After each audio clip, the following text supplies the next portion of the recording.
कर लो एनसीईआरटी, ठीक है ना। ठीक है, क्वेश्चन नंबर है एनसीईआरटी के जो क्वेश्चन नंबर है वो है आपके, ठीक है, क्वेश्चन नंबर 4 से स्टार्ट होता है, 4, ठीक है, इसके बाद में 5 भी है, 6 नहीं है, 7 नहीं है, 8 नहीं, 9 नहीं है, 10, 11, 12 है बेटा, 13, 14, 15, 16 है, 17, 18, 19 है, 20, 21 है ना, फिर इसके बाद में 26, 27, इतने क्वेश्चन तो है एनसीईआरटी के बेटा, ठीक है, चैप्टर 3 में ग्राफ के जो हम अभी करेंगे मैं बताऊंगा आपको, ठीक है ना, ये ग्राफ के एनसीईआरटी के हैं, चैप्टर 3, ठीक है, ठीक है बेटा, चलो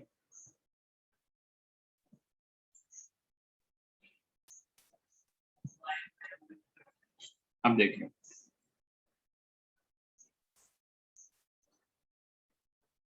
अब इसमें जैसे पहला है हमारा, अब वेलोसिटी टाइम ग्राफ हमने निकालना है, ठीक है ना, वेलोसिटी टाइम ग्राफ।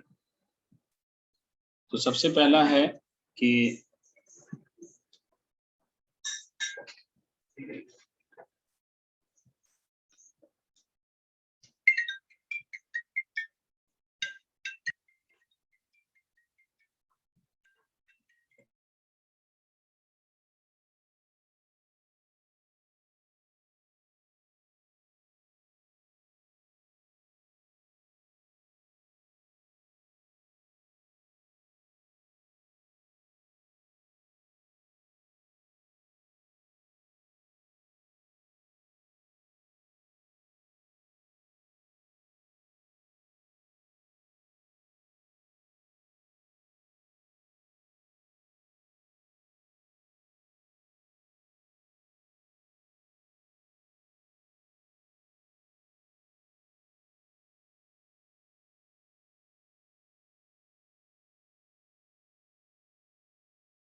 तो सबसे पहले लिखिए केस, इसमें फर्स्ट पार्ट है कि particle is moving with constant velocity, ठीक है ना, particle is moving with constant velocity.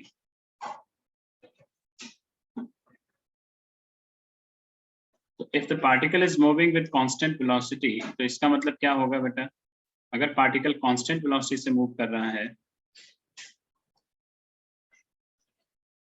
तो इसका ग्राफ कैसा होगा, देखिए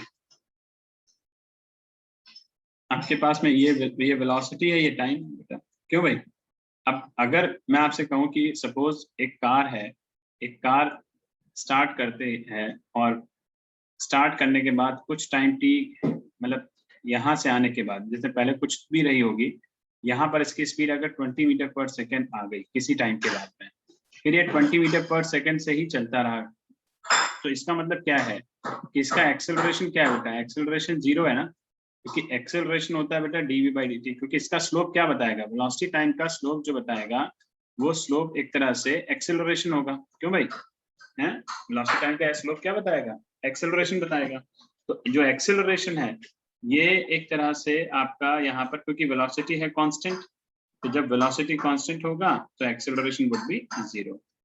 तो इसलिए ये कैसा होगा कि मान लीजिए कोई टाइम पे v0 वेलोसिटी आ गई तो इसका ग्राफ कुछ इस तरह से चला जाएगा ऐसे, ठीक है, ये पहला हो गया, बनाते जाओ बेटा साथ साथ, ठीक है।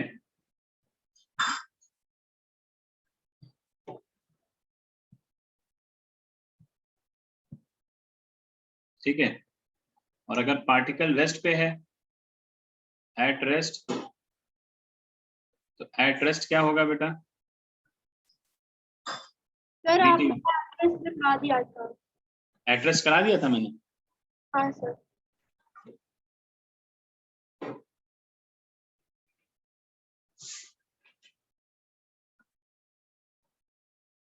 ओके, और सर आपने ये कांस्टेंट वेलोसिटी भी करवा दिया था। अच्छा अच्छा, ठीक है ठीक है ठीक है ठीक है, चलो फिर लिखो। फिर particle is moving with uniform acceleration, लिखो यूनिफॉर्म एक्सेलरेशन, ठीक है ना। सर ये भी करवा दिया था, कौन सा पे कहाँ पे कराया था बताओ। 3 करवा दिए थे। ठीक है। हाँ हाँ, यूनिफॉर्म यूनिफॉर्म एक्सेलरेशन। अच्छा तो अब लिखो particle is moving with uniform retardation, लिखो चलो, देखो particle is moving with uniform retardation,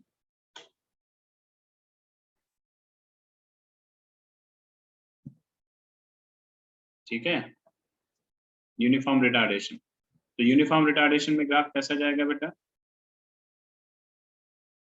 कुछ इस तरह से, यहाँ वेलोसिटी मैक्सिमम होगी और फिर ये घटती चली जाएगी, क्यों, क्योंकि स्लोप नेगेटिव आएगा ना। आपको उस कल स्लोप क्या आएगा बेटा, नेगेटिव आएगा, और स्लोप नेगेटिव का मतलब होता है कि आपका एक्सेलरेशन एक तरह से यहाँ पे क्या है, इसकी वैल्यू कम होती जा रही है, ठीक है, तो इसका एक्सेलरेशन नेगेटिव आ रहा है एक तरह से, ठीक है बेटा। तो यूनिफॉर्म रिटार्डेशन के लिए ये आ जाएगा। इसके बाद लिखिए, इसके बाद है ये 3 3rd 4th हो गया, एक तरह से ये 4th नंबर हो गया ना फिर तो। फिर 5th लिखो, particle is moving with uniform increasing acceleration, किससे जा रहा है बेटा, इंक्रीजिंग एक्सेलरेशन से, ठीक है। तो इंक्रीजिंग एक्सेलरेशन में जो स्लोप बनेगी वो कुछ इस तरह से बनेगी, ऐसे ऐसे। तो अगर तुम कहीं पे भी मार्क करोगे कि भाई यहाँ पे एक पॉइंट है, एक पॉइंट यहाँ पर है, तो दोनों पॉइंट पे एक्सेलरेशन की वैल्यू डिफरेंट हो जाएगी बेटा। ये वेलोसिटी टाइम ग्राफ है, लेकिन इस पॉइंट पर और इस पॉइंट पर एक्सेलरेशन क्या आएगा, डिफरेंट आएगा, क्यों, क्योंकि स्लोप अलग आएगी, आएगी कि नहीं आएगी। आप टेंजेंट बनाओगे ऐसे करके, इसकी टेंजेंट बनाओगे, स्लोप अलग आ जाएगी, तो इस केस में क्या होगा कि दोनों का एक्सेलरेशन डिफरेंट आएगा।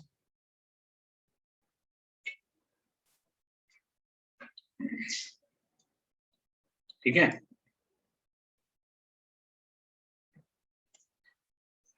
अभी अर्नव कनेक्ट नहीं हुआ बेटा।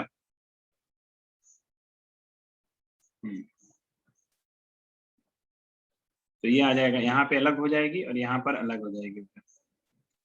ये अगर यहाँ देखेंगे तो यहाँ पे एक्सेलरेशन अलग है, यहाँ पे एक्सेलरेशन अलग है, तो ये इंक्रीजिंग एक्सेलरेशन का ग्राफ हो गया। किसका हो गया बेटा, ये इंक्रीजिंग एक्सेलरेशन, ठीक है। बनाते जाए बेटा साथ साथ। और अगर ये वेलोसिटी टाइम ग्राफ है और हमें डिक्रीजिंग एक्सेलरेशन का ग्राफ बनाना है,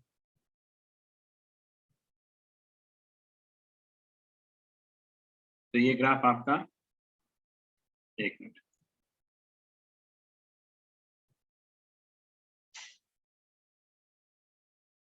ऐसे इस तरह बनता जाएगा, तब वेलोसिटी क्या होगी, हर पॉइंट पर अलग अलग हो जाएगी, यहाँ पर अलग हो जाएगी, यहाँ पर अलग हो जाएगी, तो ये डिक्रीजिंग एक्सेलरेशन, क्योंकि इसका स्लोप डिक्रीज होता चला जाता है, ठीक है। बना लीजिए जल्दी से।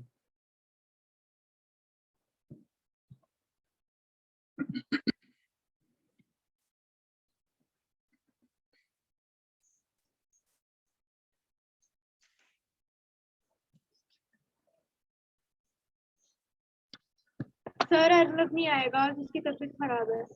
अच्छा ठीक है।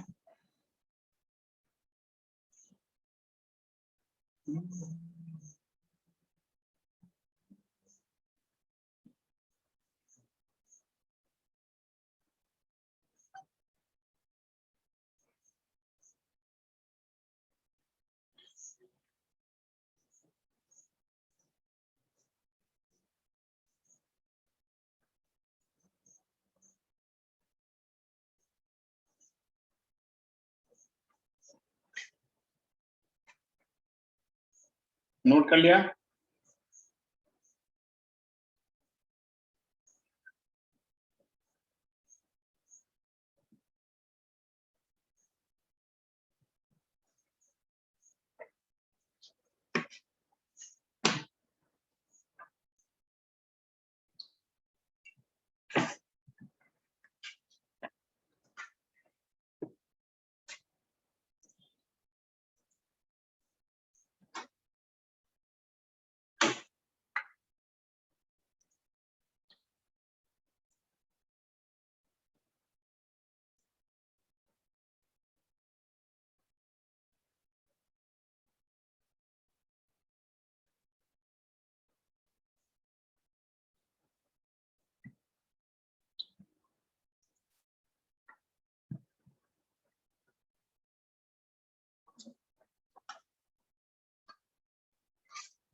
डन बेटा, सबने कर लिया?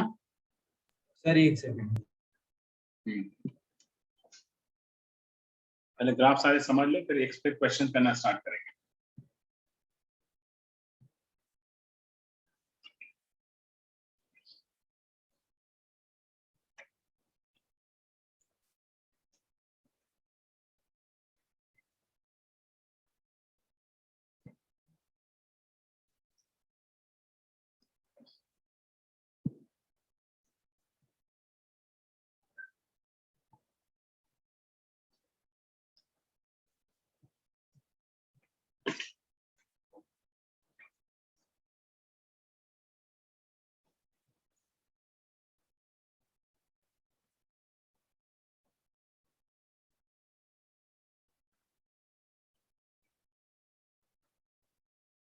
चलो नोट कर ले, मैं आगे बढ़ू। देखो नेक्स्ट है, देखो फॉर एक्स, अब acceleration time graph, eighty graph. अब एक्सेलरेशन टाइम ग्राफ में क्या होता है? पहला है पार्टिकल एट रेस्ट, ठीक है, फर्स्ट है पार्टिकल एट रेस्ट। तो अगर रेस्ट पर है तो एक्सेलरेशन टाइम ग्राफ कैसा बनेगा बेटा?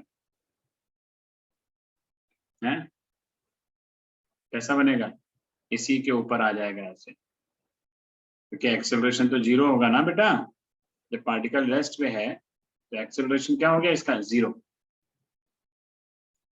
तो एक्सेलरेशन वुड बी जीरो, ठीक है, तो टाइम बढ़ता चला जाएगा। ये दूसरा, अगर particle is moving with constant,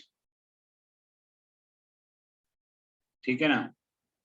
अब अगर ये यूनिफॉर्म एक्सेलरेशन से जा रहा है,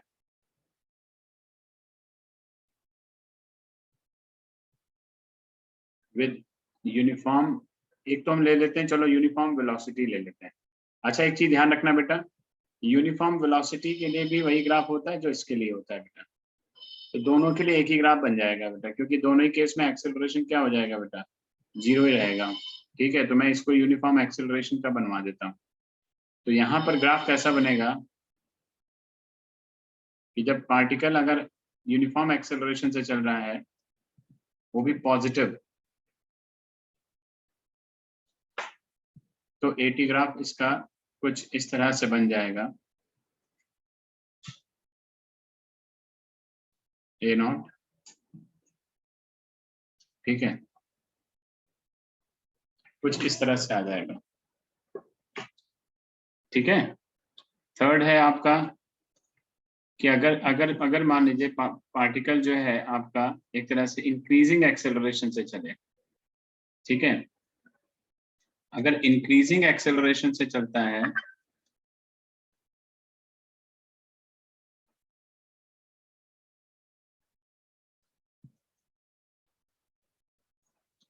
तो इस केस में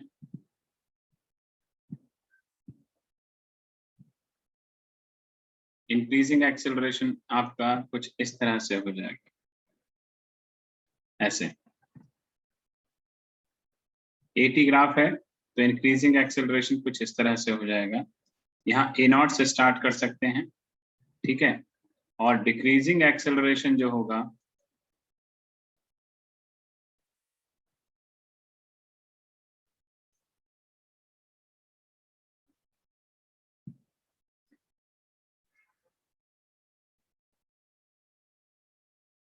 वो कुछ इस तरह से हो जाएगा, ठीक है ना। ये डिक्रीजिंग एक्सेलरेशन हो जाएगा,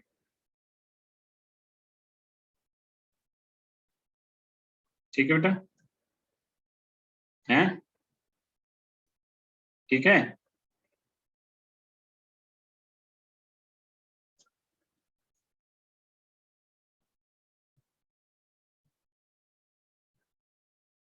अब मैं थोड़े से इसमें ना ये ग्राफ बनते हैं, कुछ और थोड़े से एक दो ग्राफ और बता देता हूँ आपको, ठीक है।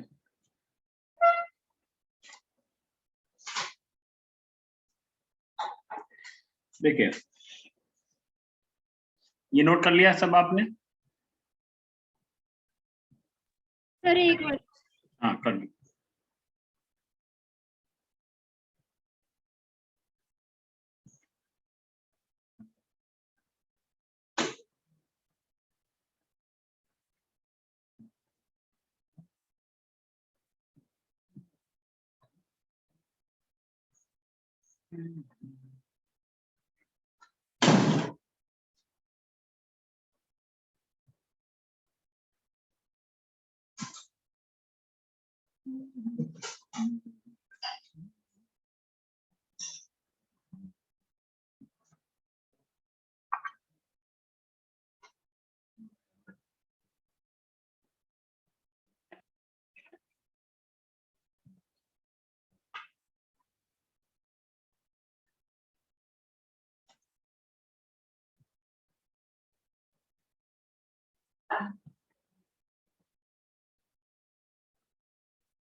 बन गया बेटा? चलो देखो, अब देखो कुछ ग्राफ ऐसे ध्यान रखना, अगर कभी भी ध्यान रखिए कि अगर y प्रोपोर्शनल टू x है, यानी आपको कोई ऐसा फंक्शन मिल जाए जिसमें y की प्रोपोर्शनैलिटी x की पावर 1 के साथ है, ठीक है, तो ऐसे ग्राफ हमेशा स्ट्रेट लाइन में होते हैं। कैसा इनका नेचर कैसा होता है बेटा? स्ट्रेट लाइन होता है, ठीक है। जब भी किसी भी फॉर्मूले में, जैसे अब मैं तुमको एक बात बताता हूँ कि जैसे मान लीजिए, अब थोड़ा सा मैथमेटिकली तुमको समझा दूं, जैसे x इज इक्वल टू हम लोग लिखते हैं बेटा ut plus half at square, लिखते हैं कि नहीं लिखते हैं बेटा? ये डिस्टेंस का फॉर्मूला होता है। अब अगर मैं कह दूं कि एक्सेलरेशन 0 है अगर, तो x क्या हो गया बेटा? ut हो गया ना है। अगर इफ एक्सेलरेशन इज 0, मतलब एक्सेलरेशन 0 कब होता है? जब यूनिफॉर्म वेलोसिटी होती है। अब समझिए ग्राफ कैसे बने, यूनिफॉर्म वेलोसिटी होती है, जब यूनिफॉर्म वेलोसिटी होगी तो x क्या है बेटा? ut के इक्वल है, क्योंकि एक्सेलरेशन 0 है। तो अब यूनिफॉर्म वेलोसिटी यानी u कांस्टेंट है, तो x किसके प्रोपोर्शनल हो गया बेटा? t के। तो ऐसे केस में जो ग्राफ आता है वो कैसा बनेगा? वो बनेगा इस तरह से, ये y प्रोपोर्शनल x का हो गया। बात समझ में आ गई नहीं आ गई? और यही ग्राफ आपका इस तरफ, अगर इसका मिरर इमेज देखो, इसको क्या बोलते हैं बेटा? इसका मिरर इमेज। तो मिरर इमेज ये ग्राफ किसके लिए है? y proportional to minus x के लिए। ये ग्राफ किसके लिए है? y प्रोपोर्शनल टू x के लिए, पॉजिटिव x के लिए। ये इसका मिरर इमेज है। क्लियर हुआ थोड़ा सा है? इसका क्या है? मिरर इमेज है, ध्यान रखिएगा इस तरह से। इसके बाद यहाँ पर अब कहीं कहीं पे फंक्शन आ जाते हैं y proportional to x square, ठीक है। क्या आता है? y proportional to x square का फंक्शन आता है। अब जैसे इसी में देख लो कि अगर कांस्टेंट एक्सेलरेशन का ग्राफ बनाना है तुमको, तो x किसके प्रोपोर्शनल हो गया बेटा? इसको ले लो, x इज इक्वल टू लिखो हाफ at स्क्वायर।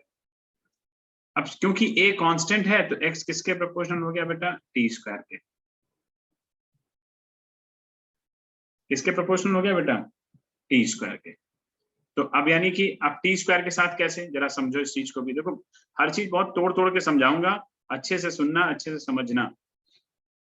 अब x प्रोपोर्शनल टी स्क्वायर है, तो इसका मतलब x ये है, टाइम ये है। अब मैं अगर t को 1 रखता हूं तो x कितना आएगा, बोलो बेटा। अगर मैं x को 1 रखता हूं तो t कितना आएगा, t रखो 1 रखूं तो x कितना आएगा बेटा, 1 आएगा कि नहीं आएगा, बताओ। हाँ या ना तो बोल सकते हो। t अगर 2 रखूं तो x कितना आएगा, 4। t 3 रखता हूं तो x कितना आता है, 9। क्या यूनिफॉर्मली बढ़ रहा है, क्यों भाई। जैसे यहाँ अगर रखो तो यहाँ पे अगर t1 रखोगे तो x1 आएगा, यहाँ t2 रखोगे तो x2 आएगा। ये तो यूनिफॉर्मली हो गया, लेकिन यहाँ तो यूनिफॉर्मली नहीं है, यहाँ तो एक्सपोनेंशियली बढ़ रहा है। तो इसको कैसे करते हैं हम, इसका ग्राफ कैसे बनाते हैं बेटा, ऐसे। ये होता है एक्सपोनेंशियल कर्व। इसको क्या बोलते हैं, एक्सपोनेंशियल कर्व। तो कभी भी x proportional to t square का ग्राफ आए, यानी y proportional to x square का ग्राफ आए, तो ये ऐसा ही बनता है, ये ध्यान रखना बेटा। ठीक है, कैसा बनेगा, एक्सपोनेंशियल कर्व इंक्रीजिंग। कैसा, इंक्रीजिंग। अब इसका मिरर इमेज बना दो, तो मिरर इमेज कैसे बनेगा, ऐसे बनेगा। तो ये बन गया y proportional to minus x square का, ये ग्राफ इसका बन गया। ठीक, तो अगर नेगेटिव में जाओगे तो y प्रोपोर्शनल टू माइनस, ये मिरर इमेज बन गई इसकी। तो ये ग्राफ होता है, तो ये y proportional to x square का होता है। कभी कभी ग्राफ ऐसे भी बनते हैं y प्रोपोर्शनल टू 1/x के साथ में, ऐसे भी ग्राफ आएंगे। अगर ऐसा कोई फंक्शन है तो इसका नेचर कैसा हो, इसको कहते हैं लीनियर हाइपरबोला। इसको क्या बोलते हैं बेटा, लीनियर हाइपरबोला। इसको क्या बोलते हैं, पैराबोला। कौन बोला, पैराबोला। यहाँ पर लीनियर हाइपरबोला, या सॉरी लीनियर नहीं, बेटा बोल गया मैं, लीनियर नहीं, रेक्टेंगुलर, सॉरी रेक्टेंगुलर हाइपरबोला। ठीक है, ये जरा नोट करिए जरा एक बार।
हाँ हेलो बेटा, नोट कर लिया?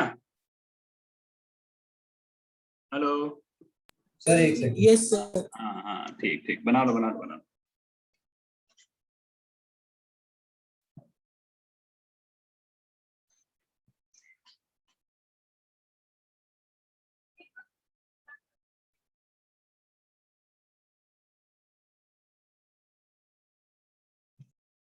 अच्छा देखो, अब y प्रोपोर्शनल टू 1/x का है, तो ऐसे ग्राफ कैसा बनाओगे? देखो बेटा, लिखोगे लेकिन आप x, ये लेकिन वेरी कर रहा है 1/x के साथ में। जरा देखिए, थोड़ी सी मैथमेटिक्स समझिए इसके। y वर्सेस x का ग्राफ है, लेकिन ये वेरी कर रहा है 1/x के साथ में। ऐसा अगर कहीं फंक्शन पकड़ में आ जाए तो कैसा बनाएंगे? देखो, ऐसा अगर फंक्शन आ जाता है तो इस केस में क्या करते हैं बेटा, आप जरा देखो देखो। मान लो y इक्वल टू लिखा है k, प्रोपोर्शनलिटी हटाई, हमने लिखा k/x लिख दिया मान लो, ठीक है बेटा। अब मैं अगर x 1 रखता हूं तो y कितना आता है बताओ? 1 है, k थोड़ी देर के लिए हम हटा दे रहे हैं। x 2 रखे तो y कितना आता है बेटा? हाफ। क्यों भाई? x अगर 3 रखूं तो y कितना आता है बेटा? 1/3। तो आप देखो, जैसे जैसे आप x की वैल्यू को बढ़ा रहे हैं, y क्या हो रहा है बेटा? कम होता जा रहा है कि नहीं होता जा रहा है? बताइए, 1/2 ज्यादा होता है कि 1/3 ज्यादा होता है? 1/2 है ना। तो इसका ग्राफ कैसा बनेगा एक तरह से, यानी ये डिक्रीज हो रहा है, पहले 1 था, फिर 1/2 हुआ, फिर 1/3 हुआ, फिर 1/4 हुआ, 1/5 हुआ, 1/6 हुआ, इस तरह से घटता चला जा रहा है। तो ये ग्राफ ऐसा बनता है। तो कभी भी y प्रोपोर्शनल टू 1/x का, जैसे अगर मैं कहता हूं कि y प्रोपोर्शनल टू 1/r का ग्राफ बनाना है, तो ग्राफ कैसा बनेगा? इस तरह का। ये इसको कैसे क्या बोलते हैं? Rectangular hyperbola. क्या बोलते हैं बेटा इसको? Rectangular hyperbola.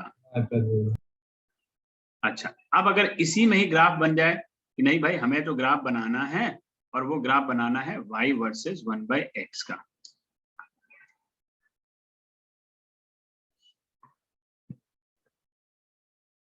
बताओ, अब 1/x का बनाना है, तो 1/x का मतलब अब पूरी वैल्यू है 1/x।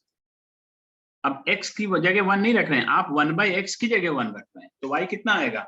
1 आएगा। 1/x की जगह आप 2 रख रहे हैं, तो y कितना आएगा? 2 आएगा। क्यों बेटा? अगर 1/x के साथ वेरिएशन दिखाना है इसमें, तो ये ग्राफ आपका कैसा होगा बेटा? Straight line. कैसा होगा? Straight line. बना लीजिए जल्दी से दोनों ग्राफ।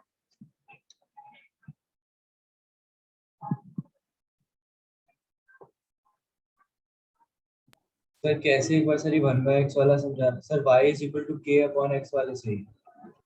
अब ये पूरी वैल्यू हो गई, मतलब अब ये पूरी वैल्यू हो गई, मतलब x 1 है, यहाँ पे x 1 नहीं है, यहाँ पे अब k/x 1 है बेटा, k/x 2 है। समझे? k/x 1 है, k/x 2 है, ये अब ये लिखना है।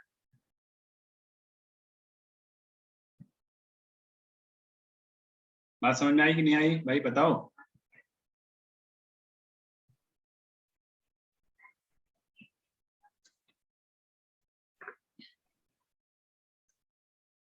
बोल करके चुप हो जाते हो, बताते भी नहीं, समझ में आया कि नहीं आया है? यस सर, आ गया। हाँ चलो, अब अगला देखें। बना लिया ना सबने? यस सर बना लिया। लिखना सर, लिखना एक बार बता दो, लिखना क्या है? लिखना क्या है? ये रहा।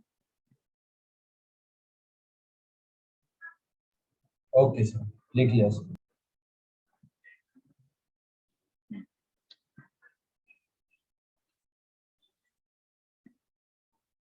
आप देखो,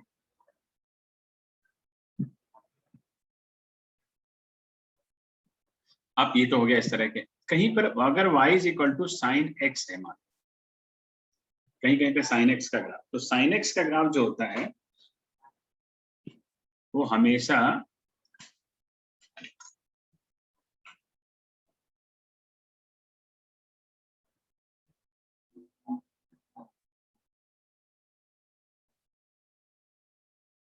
ऐसे इस तरह से होता है, एक पीरियोडिक चलता है साइन एक्स का, क्योंकि 0 से स्टार्ट होता है, 90 पे मैक्सिमम होता है साइन। कहाँ पे मैक्सिमम होता है बेटा? 90 पे मैक्सिमम होता है, ठीक है। फिर 180 पे फिर 0 हो जाता है, ये 90 होता है बेटा। इसको बोलते हैं पाई बाई 2, इसको बोलते हैं पाई, इसको बोलते हैं 3 पाई बाई 2।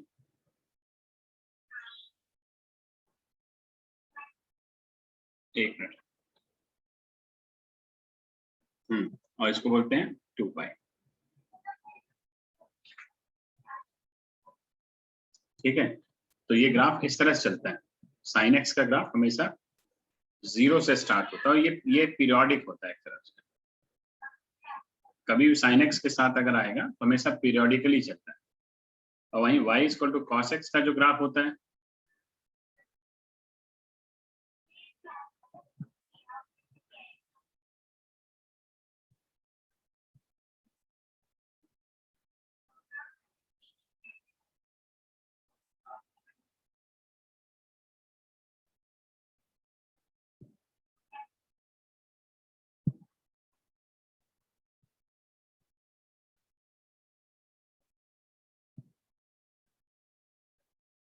ये,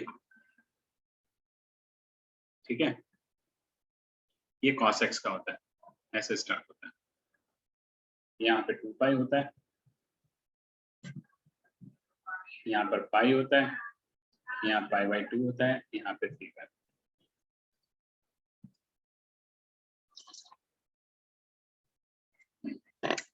ठीक है, आगे लिखो, आगे लिखिए एरिया अंडर वेरियस ग्राफ। ये भी एक बड़ा इंपॉर्टेंट पॉइंट है।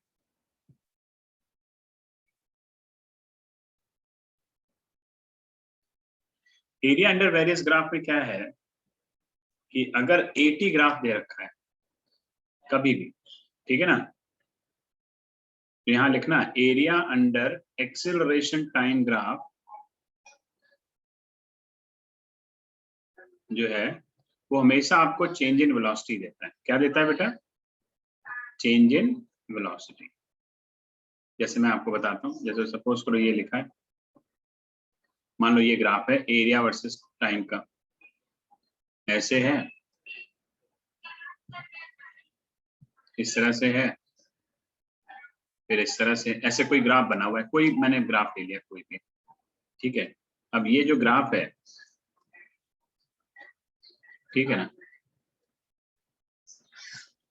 तो इसका एरिया, इसका एरिया, इसका एरिया, तो ये भी वेलोसिटी बताएगा, ये भी वेलोसिटी बताएगा, और ये भी वेलोसिटी बताएगा। तो इस केस में क्या होगा कि जो वेलोसिटी आएगी ना, चेंज इन वेलोसिटी, उसको आप लिखेंगे ऐसे, देखें, a1 minus a2 plus a3। अगर इसका एरिया a1 है, समझे, इसका एरिया a1 है, इसका एरिया a2 है, इसका एरिया a3 है, तो जो बिलो द एक्सिस होता है वो माइनस में हो जाता है वेलोसिटी के लिए। और अगर स्पीड निकालने को आएगी तो बेटा आप निकालोगे a1 plus a2 plus a3। बात समझ में आ गई? क्योंकि स्पीड कभी नेगेटिव नहीं होती, ठीक है, स्पीड कभी नेगेटिव नहीं होती।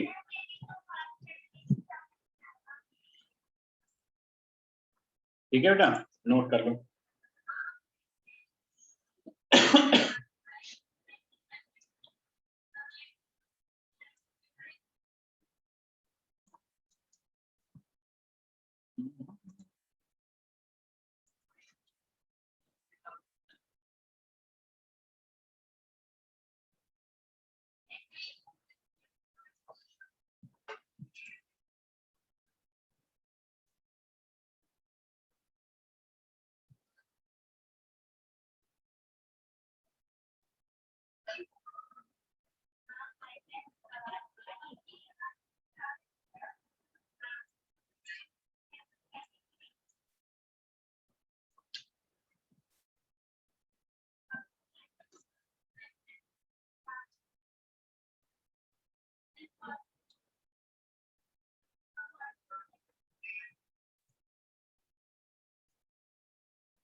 कर लिया नोट बेटा?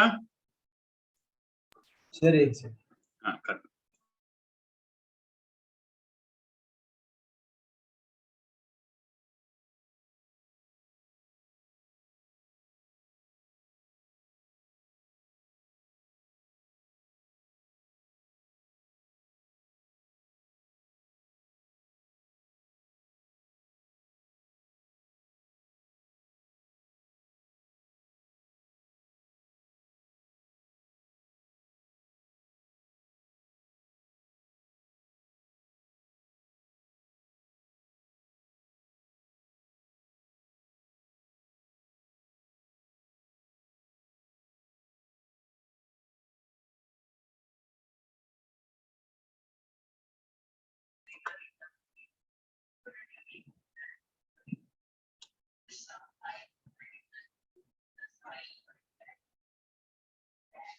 अब है एरिया अंडर एएस ग्राफ।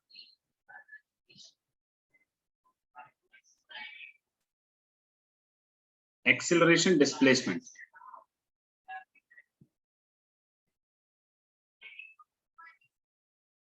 ठीक है।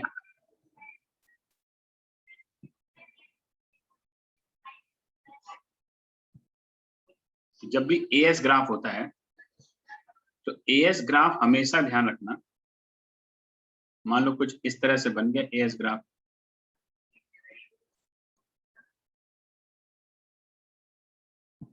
ठीक है। ये तो एएस ग्राफ का मतलब होता है बेटा v square minus u square, ठीक है ना, अपॉन 2। यानी आपको क्या बताएगा, ये हमेशा एएस ग्राफ से आपको ये रिजल्ट मिलता है, क्या मिलता है, v square minus u square upon 2 जब भी निकालोगे। v इंस्टेंटेनियस वेलोसिटी हो जाती है और u इनिशियल वेलोसिटी होती है।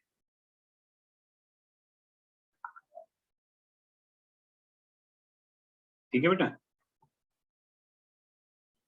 Yes sir. और u आपकी इनिशियल वेलोसिटी। ये सब नोट करते जाना, पॉइंट पढ़ते जाना, जब क्वेश्चंस करने बैठोगे तो बहुत हेल्प करना पड़ेगा इसमें बेटा, ठीक है। तो ये सब मैं इसलिए एक एक चीज बता दे रहा हूँ तुम्हें, सब कुछ कैसे ग्राफ कैसे बनेगा, किसके साथ वेरी करता है, कैसे प्रोपोर्शनलिटी कैसे चलती है ना, ये सब ध्यान रखना बेटा, ये सब जरूरत पड़ेगा आगे। अब अगर एरिया अंडर वीटी ग्राफ दिया हुआ है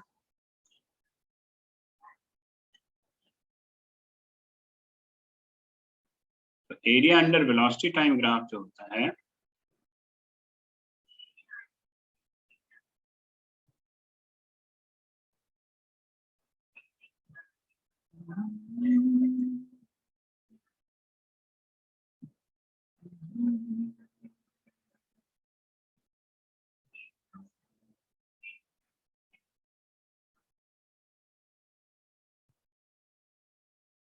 सपोज करो कुछ इस तरह का ग्राफ वेलोसिटी टाइम का, तो ये इसका एरिया A1, इसका एरिया A2, इसका एरिया A3, ठीक है। तो याद रखिए जो एरिया आएगा, area of under VT graph जो होता है वो आपको डिस्प्लेसमेंट भी बताता है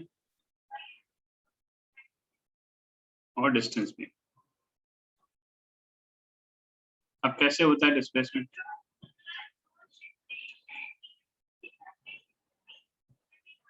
डिस्प्लेसमेंट के लिए हम करते हैं A1 minus A2 plus A3 और डिस्टेंस के लिए हम करते हैं A1 plus A2 plus A3। तीनों एरिया ऐड कर देना बेटा, ठीक है। तीनों एरिया क्या करेंगे आप, ऐड कर देंगे। अब नोट कर लीजिए पहले इसको पूरा।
डन बेटा?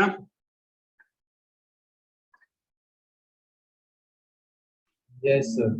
हाँ, अब जरा एक काम करो, ठीक है, एनसीईआरटी खोलो एक मिनट, क्वेश्चन नंबर 4 निकालो जरा। एनसीईआरटी पेज नंबर 56 खोलो, खोलो बेटा, सभी लोग खोलो जल्दी से।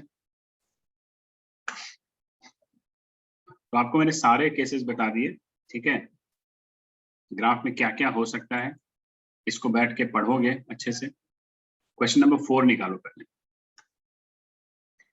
नेक्स्ट क्लास में हम सारे क्वेश्चन डिस्कस भी कर लेंगे, आप लोग पहले एक बार ट्राई करिएगा। नेक्स्ट क्लास में सारे क्वेश्चन मैं डिस्कस कर दूंगा, एनसीईआरटी के सारे, और उसके अलावा फिर मैं एडिशनल क्वेश्चन आपको और अलग से दे दूंगा।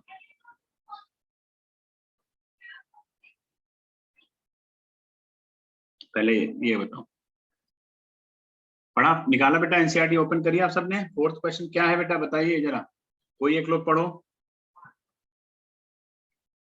अक्षत बेटा पढ़ो जरा क्वेश्चन नंबर 4। सर आपने कौन से पेज नंबर बताया था? पेज सॉरी 56 ना? 56, हाँ,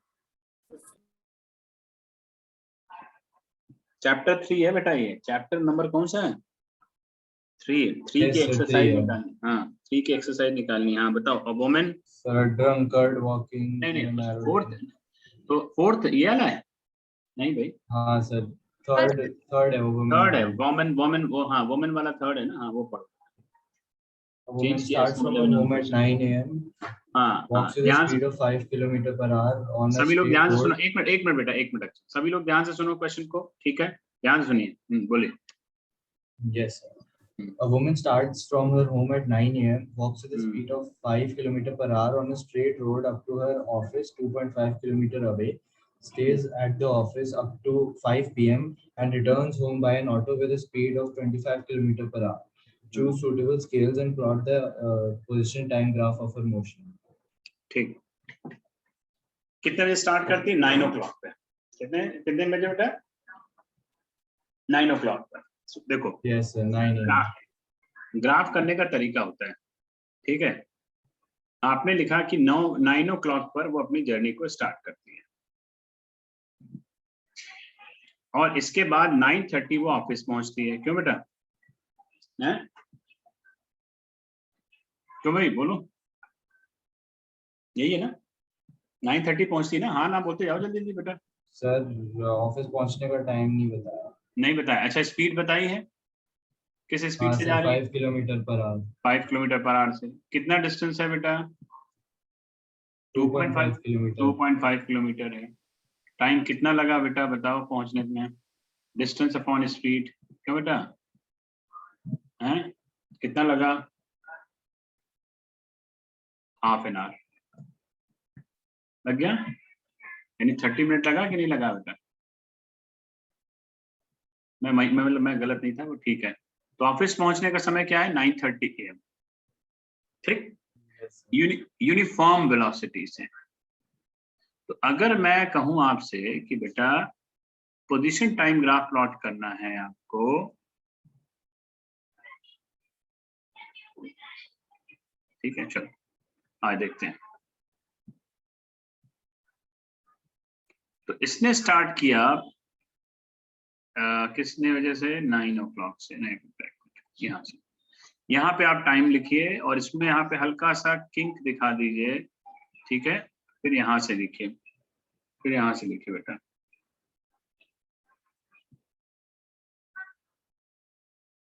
ये है 9:30, नहीं सॉरी 9। अब 9 AM से ये पोजीशन टाइम ग्राफ है। 9 AM से इसने चलना स्टार्ट किया 5 किलोमीटर पर आवर की स्पीड से, और ये जो है पहुंची 9:30 पर अपने ऑफिस, ऐसे। तो ये कितना है बेटा? ये है 5 किलोमीटर। यहाँ पे कितना आया बेटा, बताओ बेटा? यहाँ 9:30 आया कि नहीं आया बेटा, बोलो। आएगा कि नहीं आएगा? अब 5 बजे तक ऑफिस में रहती है, तो भाई वेलोसिटी तो है नहीं। क्यों भाई? 5 बजे तक टिल 5 o'clock वो अपने ऑफिस में है, हैं। जब 5 o'clock तक अपने ऑफिस में, तो वो सीधे ऐसे लिख दो 5 o'clock तक, ये लो, ठीक। इसके बाद ये जो है, यानी यहां से यहां तक का ये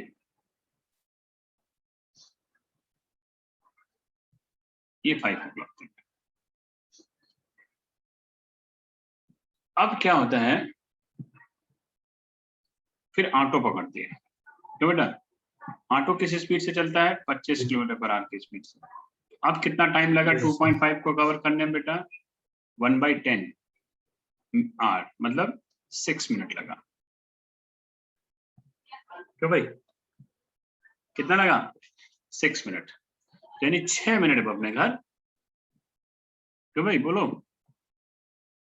6 मिनट में Yes, sir. वो अपने घर वापस। तो ग्राफ कैसे जाएगा? कैसे वापस हो जाएगा? ऐसे। लो, बस हो गया। तो 5:06 हो गए यहाँ पे। दिक्कत, क्योंकि अब वो घर वापस आ रही ना, तो डिस्प्लेसमेंट तो 0 हो जाएगा ना, वापस घर आ गई, तो इसलिए x वापस क्या हो गया? 0 हो गया। आप भाई यहाँ पे हैं और वापस आप पहले यहाँ आ गए, फिर वापस यहीं आ गए, तो आपका डिस्प्लेसमेंट कितना हो गया बेटा? 0। तो देखो ना, 5 गए, 5 वापस आ गए, तो डिस्प्लेसमेंट क्या है? इस पॉइंट पे डिस्प्लेसमेंट कितना है बेटा? 0 है ना, है कि नहीं? Yes, sir. है? तो ये है, ये ग्राफ आप बना लीजिए। अब ऐसे ही ग्राफ आपको करने हैं। अब मैंने क्वेश्चन नंबर बता दिया आपको 4, ठीक है। 4 के बाद 5 नहीं है, 5 नहीं है, 5 छोड़ दीजिएगा। 4 के बाद सीधे 12 पे आ जाइएगा बेटा, है ना। 12 के बाद 16 पे, 16 के बाद 17 भी है, 17 भी ग्राफिकल है, फिर 19 है, 20 है, 21 है, 26 है, 27 है ना। ट्राई करना, नहीं होगा तो मैं तो बैठा हूँ, परसों पूरे सारे क्वेश्चन डिस्कस करेंगे। एनसीईआरटी पहले सारी डिस्कस करेंगे, उसके बाद कुछ क्वेश्चन आपको और इंटरेस्टिंग करा देंगे, ठीक है, ग्राफ के। क्योंकि आपके यहाँ जो डीपीएस में ना, उसमें ग्राफ के क्वेश्चन बड़े टिपिकल पूछे जाते हैं, ठीक है, ये ध्यान रखना। सुन रहे हो आप सब लोग? वो ग्राफ के क्वेश्चन बड़े टिपिकल पूछेंगे, मैं आपको सब तरीके के करा दूंगा। ग्राफ देखें कहाँ से पूछते हैं,